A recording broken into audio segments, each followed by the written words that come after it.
ટંકારામાં ખેડૂતોનું પ્રદર્શન ખાનગી કંપનીની વીજ લાઇન અને વીજ પોલ અંગે વિરોધ થઈ રહ્યો છે। ગુજરાત કિસાન સંઘર્ષ સમિતિની આજે સભા મોરબી સહિત અનેક જિલ્લાઓમાં ખેડૂતો આપશે સભામાં હાજરી।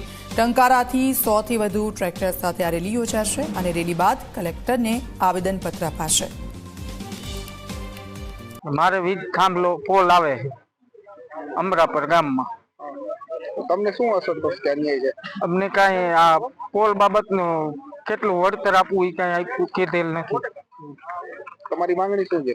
અમારે વળતર જોઈએ, થાંભલા જ નથી જોતા। આપણી સભા તમારું નામ? બાદી ગુલામ હુસેન વલી મામૂદ। તો સરકાર શ્રીની છે નહીં વીજ પોલ, એ પ્રાઇવેટ કંપનીની છે।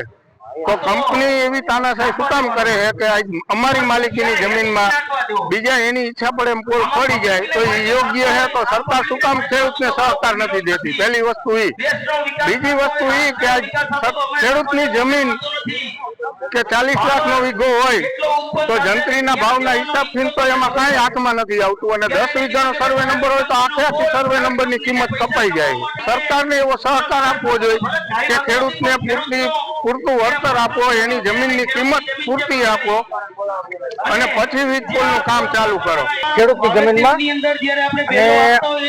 અમુક ખેડૂત એવા છે બધા પાસે 50 વીઘા કે 100 વીઘા જમીન નથી। અમુક ખેડૂત એવા છે કે 2 વીઘા 2.5 વીઘામાં એનું આખું ગુજરાન ચલાવે છે, છોકરા ભણાવે છે। હવે એને ખેતરમાં જો આ વીજ પોલ આવે તો એ હાવ પાયમાલ થઈ જાય, બરાબર?